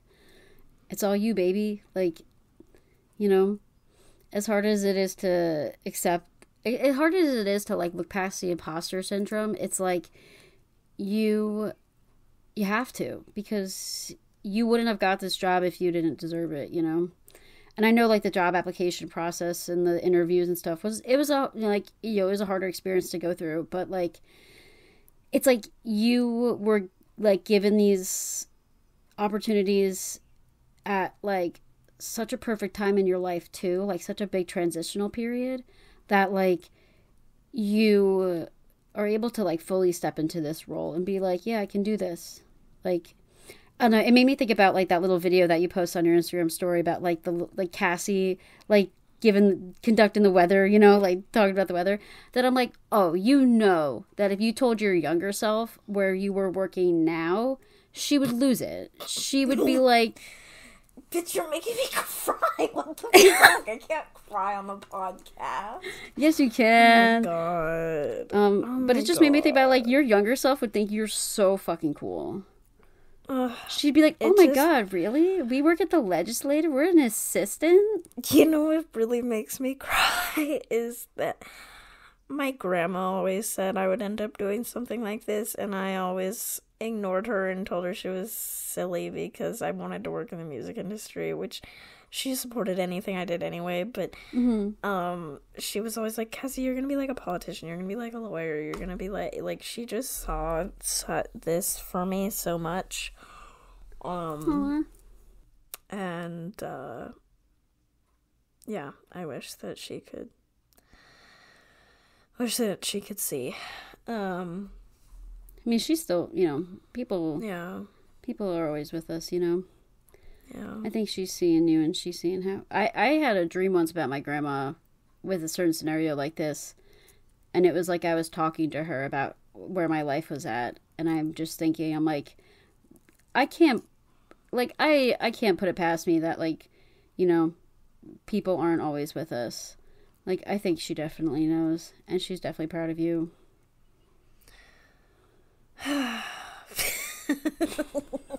I did not expect to cry on this. Although I have been crying so much this week, I think because it's just like the contrast of how hard life was in the past year and how good things are going right now. And also, oh my God, I haven't even talked about this, and it's like the most relevant thing to this podcast angle is like having like a boss, supervisor. I don't know how everyone who works in legislature calls the legislator they work for their boss. But I'm like, is my direct supervisor also my boss? Do I have bosses? I don't know how to refer to people. Also, every person I would meet kept saying, "Where are you joining us from?" And it didn't mean, "Where do you live?" It meant, "What did you do before this?" And that was very confusing to me. And I was like, I feel like I need to learn the lingo here. Anyway, oh my God, the office I work for, it just rocks so fucking hard because every space I have entered my entire life, I have had to advocate for increased accessibility. I've had to advocate for my accessibility needs to be met.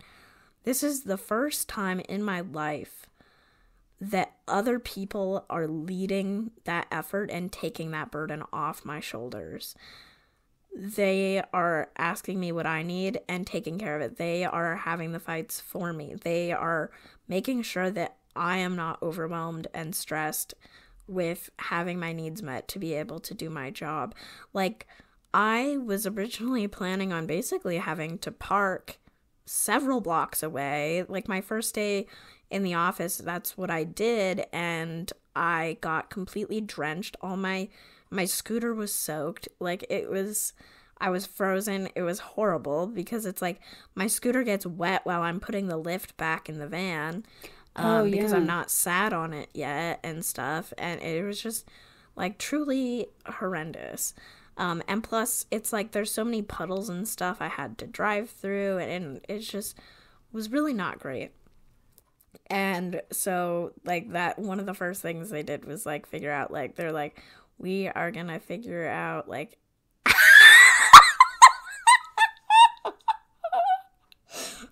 Mariah had her hand resting on her face, and the damn new FaceTime reactions thought she was giving me a thumbs down.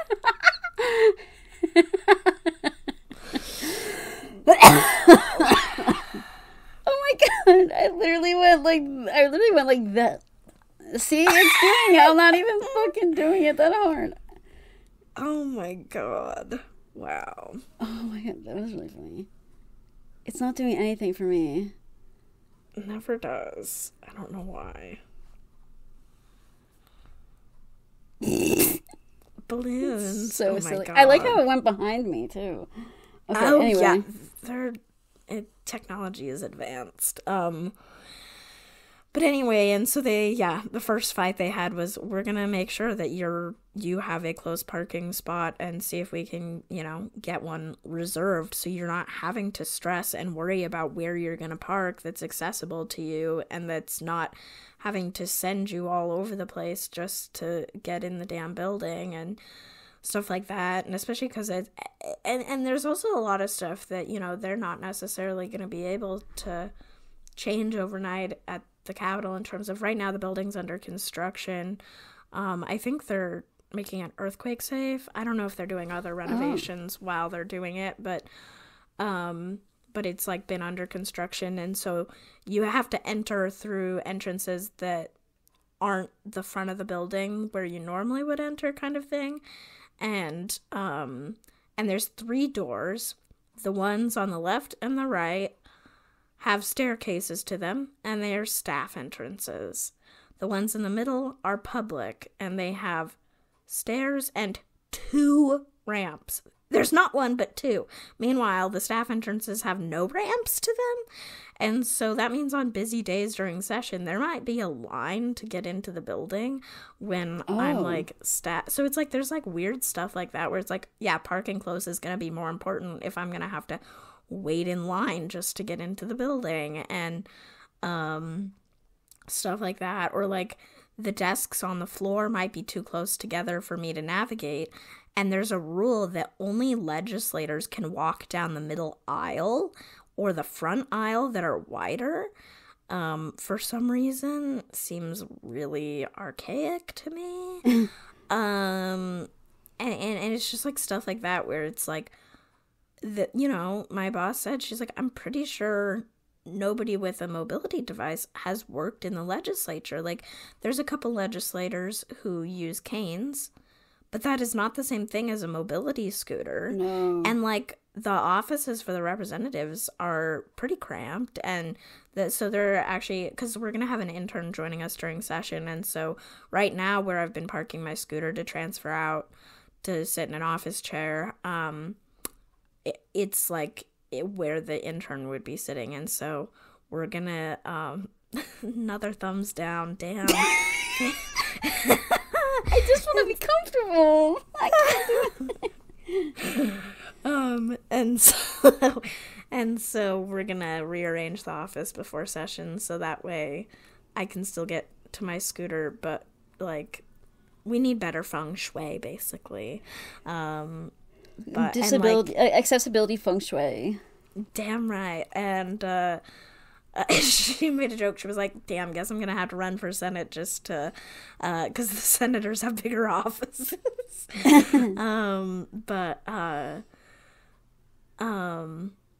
But yeah, and even stuff like that, or like, making sure, because like at home, when I sit at my desk in my office chair, I have a stool under my feet, and so it's like, we made she found a box of she just found like some box that she was able to put, and then like she literally like ran around like finding things that would like stack up to work for a footrest until they could get one ordered and get it in for me to like, and so we got like an adjustable foot riser that I'm gonna be like, it's just literally stuff like that like kind of makes me realize how badly I was treated in the past and how easy it is to give a shit and take the burden off the disabled person when it comes to accessibility. It's just been like truly life-changing in so many ways, and I absolutely love it. I love what I'm doing. I do deserve good things, and I'm working on convincing myself of that. Also related to work and accessibility and parking and stuff, I did apply for a wheelchair user accessible parking placard, because in the city of Salem, if you have specifically, because in Oregon we have different types of accessible parking permits, and so I just had a normal one because I've had it for 8 years. I don't even think the wheelchair user one existed back then when I got mine, and so mine expires this year actually, and so when I saw that if you have a wheelchair user one you can park in accessible spots for free in this like city parking, I was like, well shit, let me just get that so that way I don't have to worry as much about where I'm parking and, choosing the cheapest parking and whatever instead of the most accessible parking. And so we'll see. All my doctor has to do is sign the paper. I literally filled everything out, but they have not called me to say it's done, but at least I'll be there this week so I can just pick it up, hopefully. No, yeah, I mean, especially if you can get free parking out of it, that's kind of nice. But I'm dealing with something on the same sphere, but the shoe's on the different foot for me. So my, I have a placard as well to be able to park in handicap spots. I've had it since, I think I've had my placard for also 8 years as well. I just renew it every 4 years. So mine expires, mine was expiring January 2024, so I got the letter from the DMV that was like, oh, here's the application, like, make sure you fill it out, whatever. So I was filling it out, and I reached out to my pulmonologist's office, and I was like, hey guys, like, my placard is up for renewal, so I would need a prescription that says, like, I guess for me, it's like, because of my pulmonary function, that's what they, like, weigh the, like, need for the placard on. So I emailed my doctor. They got back to me. My social worker gets back to me. And she says, hey, Mariah, due to your recent increase in your pulmonary function, you basically no longer qualify for a handicap placard. And I was floored because I didn't think that my lung health, I guess in the past 4 years, it really has increased. Especially with the recent, me taking Trikafta, because I started taking Trikafta in like 2018. And I probably had to renew my prescription or renew the placard in like 2019, 2020. So I no longer qualify. What's your function percentage at, if you don't mind me asking? My percentage right now is 67. I'm sorry. I just think it's insane that anyone without 100%, like, I'm just like, to me, it's like, damn, I can't imagine, it's hard to wrap my mind around. Your lung function, the pulmonary function test, it's like based off this, like, it's like the volume of air that can fit into your lungs, and it's measured in liters. When you break it down and like you get the percentage out of it by doing the math, yeah, I'm at 67%, and I've been 67% for a couple months now. Like, it drops when I get sick, but like it hasn't really gotten higher since then. The last time it was above 67%, I probably was in elementary school, if I'm being honest. But when I first started using my handicap placard, my lung function was in the 40s. So Damn. That it's like a 20% increase. I mean, also, like you said, you would think that like anything below like 80%, would require, because like I was so funny. I was playing with my aunt's dog the other day, and I sent my friend a video of me playing with the dog, and you hear me breathing in the background, and it sounds like I'm wearing like a fucking like scuba tank. So I'm like like I'm breathing so heavily, and I was like, oh my god, like I breathe pretty heavy. Like, I didn't even really notice this. And even like when I go from like walking from like the parking lot somewhere into a store, like I'm still out of breath. But I guess like on paper, I don't qualify for it. Well, and it sucks because there's the combination of, you've got, like, I don't know, there's like, you have days where you literally don't feel well. Like, I don't know, there's so many things, and also chronic pain. And, like, yeah. I don't know. To me, I'm like, I hate that you live on this threshold of disabled, not disabled enough. It's like bullshit. I mean, I do think that I'm going to talk to my doctors when I see them again in March, because like, as much as it sucks not having the placard right now, I'm like, it's fine. I could tolerate it. I don't walk that far anyway, but I am going to talk to them, because I'm like, I do think that like maybe we could talk about like qualifying for pain, like chronic pain and like bone issues, and that could be more of the reason why I fit for it. But it was funny kind of when I posted about it on my Instagram story, and a lot of people were like, oh my god, congratulations, that's amazing. And I was like, it's fascinating to me that being seen as disabled is something where, like, if you're feeling better, it's like everybody has such a different view about it. Like, and not to say, like, if you were somebody that messaged me, like, obviously this isn't directly about any specific persons, but I was like, people were like, this is amazing news. And I'm like, how is it amazing news? Because to me, I mean, it's not like the placard is like, that's the indicator of like whether or not I'm disabled. Like, it's not like whether, if I have the placard, I'm disabled. If I don't, I'm not. Like, I still deal with health stuff, even if I don't have that blue card or not. Yeah. Like, your health is the same as it was. Right? Like, it's not like I'm magically better. And that's where I was like, you didn't say, hey, we found the cure for cystic fibrosis. Right? Like, it's not like, fuck? I was like, oh, and I was surprised, because I'm like, yeah, my pulmonary functions, because I was like, I worded it where I'm like, oh, my pulmonary function's too high. And I guess people were like, oh my god, it's too high. That's a good thing. And I'm like, 67% is not a passing grade in most subjects. Like, no. Like, that's still not high. C's get degrees, not D's. Literally, like, oh, but these D's do. D's get you an A+ and having big titties. This is the craziest podcast episode we've recorded. But I thought it was wild. So I'm kind of hoping I do get to talk to my doctors about this, because like, I don't know. The placard really did help me when I was having those when I was having the hard days. I still kind of had to get my stuff done.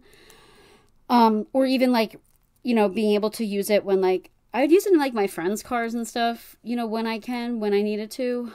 So I'm hoping that, we can kind of talk about it and I can get renewed for it. But, it was kind of like kind of shocking to hear. Somewhere, that lady who yelled at you at Target for parking in the handicap parking is like, see, I was right.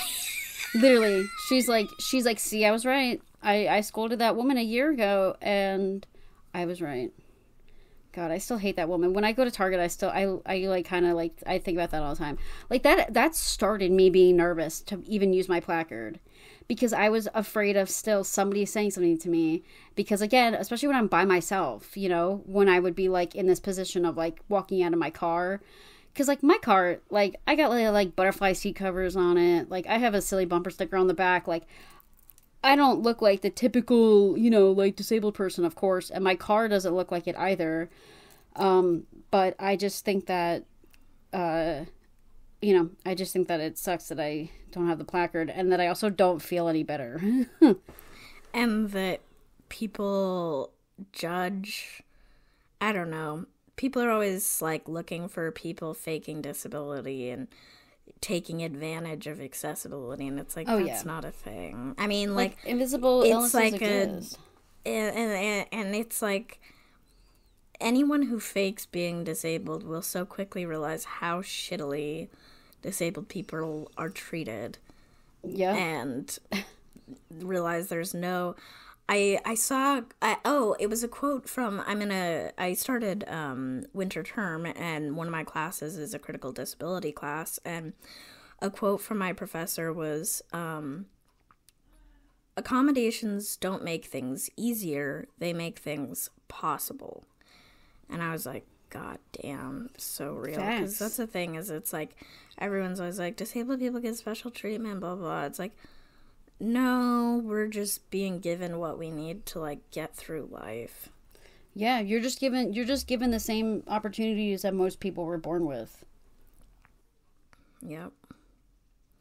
Well, we've given you all basically a 2-hour podcast episode, so we might as well move on to Pod Don't Post. Mariah, what you got? So my Pod Don't Post is something that's been living in my head for a while. There's a song by Lizzie McAlpine that's called Orange Show Speedway. And I've listened to it a handful of times. I have kind of gathered the information that I think it's an annoying song because it's so catchy that, like, it really just, like, worms itself into my head. But whenever I listen to it, I think about, because, I'm a Disney adult, I think about the ride that's in Magic Kingdom that's called Tomorrowland Speedway. And my brain thinks, like, I fell in love at the Tomorrowland Speedway. Like, the same tune as Orange Show Speedway in the song. And I can't listen to that song anymore because I think about the Tomorrowland Speedway at Magic Kingdom. I just think about her falling in love at a fucking NASCAR race, and in reality, when I watched an interview about it, she was like, no, there was a music festival there. And it's like, oh my god. Oh my god. I just thought that she was at a NASCAR race. Me and too. Fell in love. And I was like, that's so off-brand for her, but go off. Anyways. Cassie, what's your Pod Don't Post? I'm so glad that I don't have Twitter anymore, because tweeting about having crushes in the year 2024 feels embarrassing.